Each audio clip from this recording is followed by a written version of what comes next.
Bienvenue au podcast Platine, une présentation de Via Capital Platine. Mon nom est Éric Rémy. Je suis le père de Cèdre Rémy, fondateur de Rémy Média, pour spécialiser dans le domaine immobilier. Mais mon fils m'a dit, je pense que t'aimerais ça faire ça, cette émission-là, parce que c'est une capsule vidéo qui est destinée aux gens qui s'intéressent au marché immobilier, à ceux qui aspirent à être courtiers immobiliers ou même à ceux qui sont déjà dans le domaine immobilier. D'ailleurs, quand il m'a parlé de cette émission-là, j'ai fait, pouf, ça va être facile pour moi de faire une entrevue avec Marc Messier. J'ai fait des entrevues avec lui. Moi, je suis dans le domaine culturel depuis que je suis tout petit.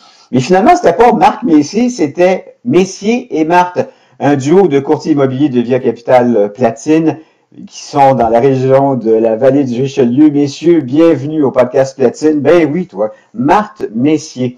Ben non, c'est Messier et Marthe. Est-ce que vous avez changé l'ordre de vos noms de famille, justement parce que ça sonnait peut-être comme Marc Messier? Première question, comme ça. Non. Ouais, on n'a pas pensé à celle-là. On va changer. On va changer. Non, on trouvait que c'était mieux de dire Messier Marthe. Moi, je trouve que ça sonne mieux Messier Marthe que Marthe Messier. OK. Bon, écoutez, on a mis ça de côté. J'ai une autre question un peu épineuse. Il me semble que d'habitude, quand on voit un duo de courtiers, c'est absolument des filles, c'est une famille, c'est rarement deux gars. Est-ce que vous êtes des amis, des collègues ou même un couple? T'sais, on est quand même en 2021, là.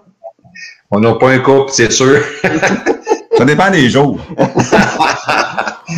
Mais ça fait quand même longtemps que vous travaillez ensemble, là. Ça fait 9 ans. Ça fait combien de temps? 9 ans. Déjà. Oui. Dites-moi en quoi vous ressemblez à un couple, parce que c'est intéressant, parce que vous passez probablement autant de temps ensemble qu'avec vos propres conjointes, là, j'imagine. Même plus, des fois. Ouais. Je pense que nos conjointes, des fois, sont jalouses. On est plus souvent ensemble qu'avec nos conjointes. Comment vos routes se sont-elles croisées, Daniel et Johnny? Comment ça s'est passé tout ça? Parce que vous n'êtes pas nécessairement de la même génération, vous n'avez pas nécessairement le même début de carrière et pourtant vous vous retrouvez ensemble. Ça a été un peu hasard. On était sur le même terrain dans le domaine de l'immobilier à Saint-Amable, sans le savoir. On était des compétiteurs. Et puis Daniel s'était ajouté au groupe de Via Capital il y a 9-10 ans. Et puis moi, j'étais à la recherche d'un partenaire là pour dans la construction neuve. Et puis Daniel, en même temps, il faisait la construction neuve. C'était facile pour moi d'avoir une approche avec lui, vu qu'il avait déjà une expérience dans la construction neuve. Là. Je pense que c'est comme ça que ça s'est croisé. C'est un peu hasard. Puis lui, il avait déjà l'expérience dans ce domaine-là. C'est la force comment je dirais, de l'expérience et la fougue de la jeunesse qui vous a unis, parce qu'il faut que vous retrouviez dans l'autre ce que vous n'aviez pas nécessairement, là, non? Ben, la fougue, Daniel est là. Dans le couple, Daniel, je pense que la fougue, il a autant que moi, si c'est pas plus. Vu que moi, j'ai un petit peu plus d'expérience dans l'immobilier, moi, j'irais plus avec moi l'expérience, Daniel la fougue. Je sais pas si tu es d'accord avec moi, Daniel. Oui. Alors, c'est sûr que la différence d'âge peut faire une incidence pour certains, mais pour nous, je pense qu'il n'y a aucune influence. Là. Même qu'il paraît beaucoup plus jeune, puis moi, je parais un petit peu plus vieux que mon âge. Fait que... C'est peut-être parce que l'écran n'est pas tout à fait correct là, en ce moment. Là. Je pense que le signal de vidéo est pas parfait. Daniel, dites-moi donc vos origines. Écoutez, vous avez parti de vendeur d'aspirateurs à vendeur de maison. C'est tout un bon, ça, là. Oui. Même ça a commencé, je voulais être cultivateur dans ma vie.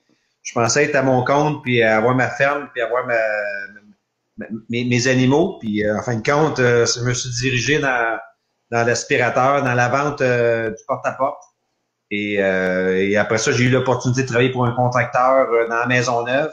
Et ça a changé un petit peu complètement ça a avancé ma carrière.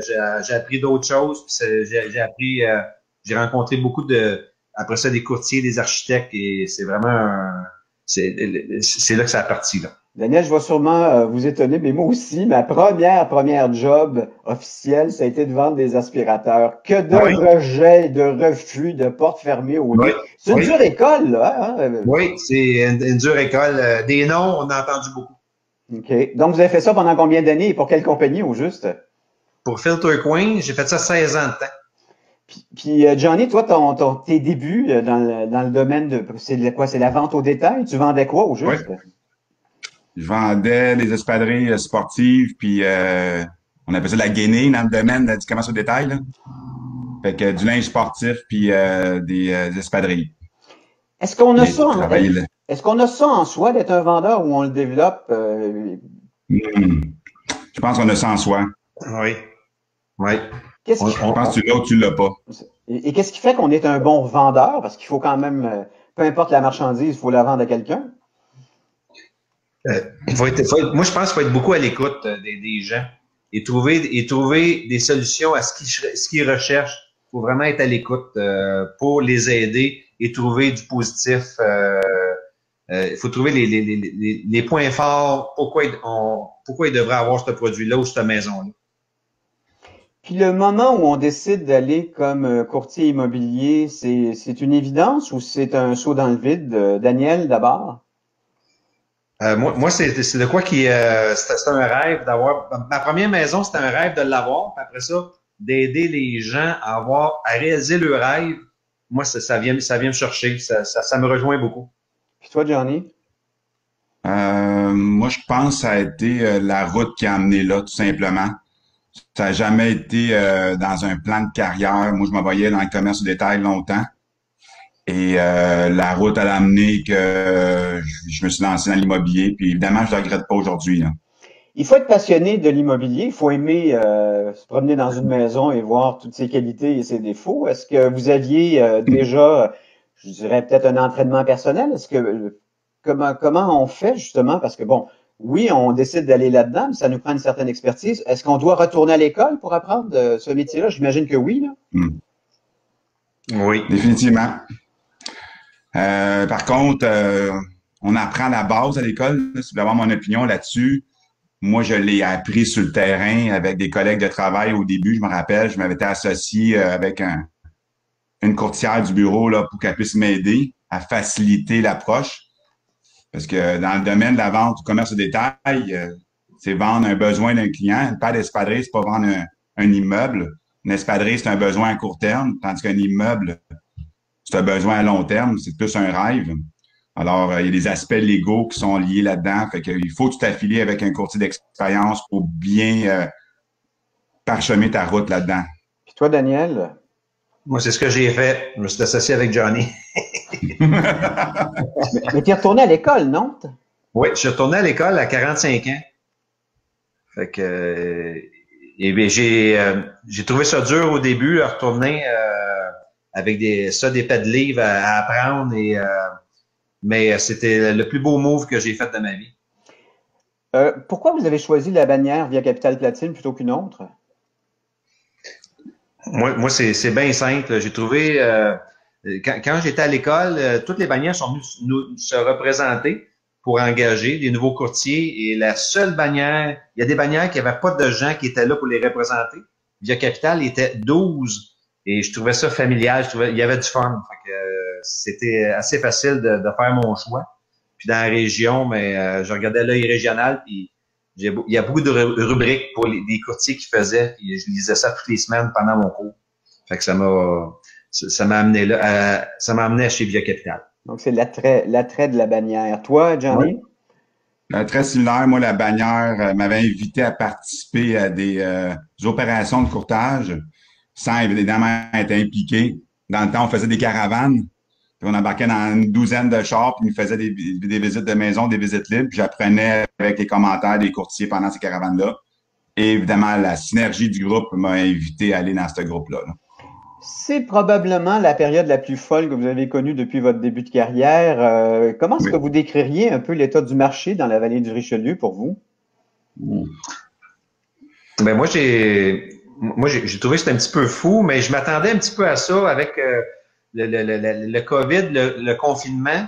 J'ai remarqué que les gens ont changé leur valeur, ont voulu un petit peu s'évader aussi de Montréal, sont venus par ici. On a eu beaucoup d'acheteurs de Montréal. On le voyait, nous autres, dans nos visites libres, dans nos maisons modèles. On voyait beaucoup de gens qui parlaient anglais, qui arrivaient de Montréal, qui ont embarqué dans notre marché un petit peu de la Rive-Sud. Plus les gens ont fait du télétravail à la maison. il voulait un terrain, il voulait une maison, il voulait un clé en main. Il cherchait beaucoup espace vert, le confinement, aller marcher, une place pour aller marcher pas loin de la maison. Et on a vu que la mode a changé.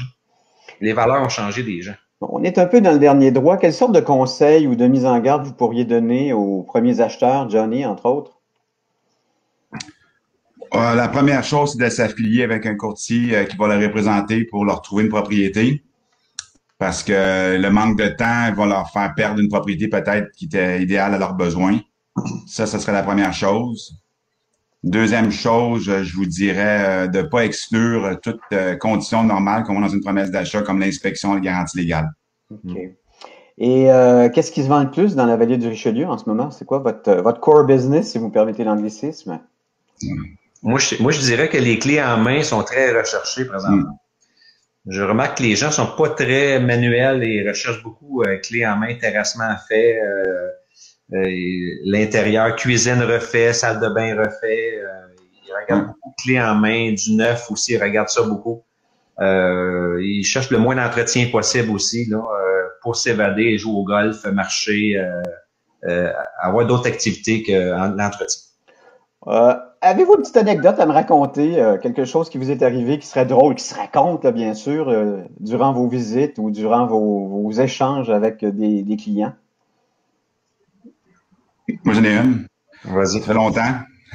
J'étais arrivé dans une propriété où est-ce que tous les vêtements sales étaient dans les marches avec un acheteur. Les vendeurs semblaient pas être présents. Alors, on pouvait même pas marcher dans les marches tellement qu'il y avait de linge sale. Et puis, au sous-sol, le propriétaire dormait sur le divan. Fait que, à la grande surprise de mes acheteurs, on s'est senti mal à l'aise. On est sorti immédiatement, là. C'est une mauvaise préparation, évidemment, de la propriété avant la visite, là.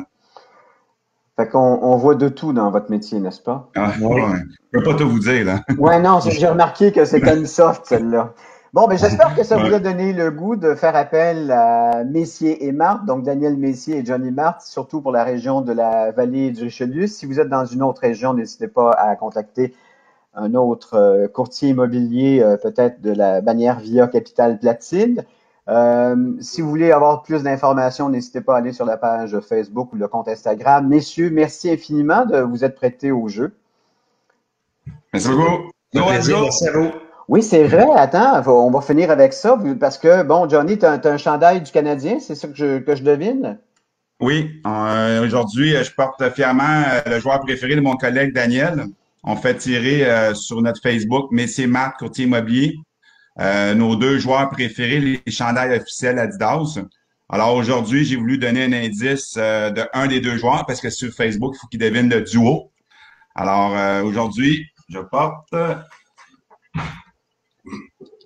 Quel numéro? Oh! Carey Price! OK, ben c'est pas mal clair, là. Là, il faut deviner... Alors, je laisse notre Facebook, puis deviner l'autre joueur, mais il faut nommer le duo, là. Le duo, OK. Donc, il faut aller sur le Facebook. Et on donne le chandail. Les deux chandails. On donne les deux chandails. Bon, ben écoutez, je vais peut-être même m'essayer. Moi, j'ai pas ça, ce chandail-là de Carey Price. Parfait. Merci, messieurs. Au plaisir d'une prochaine.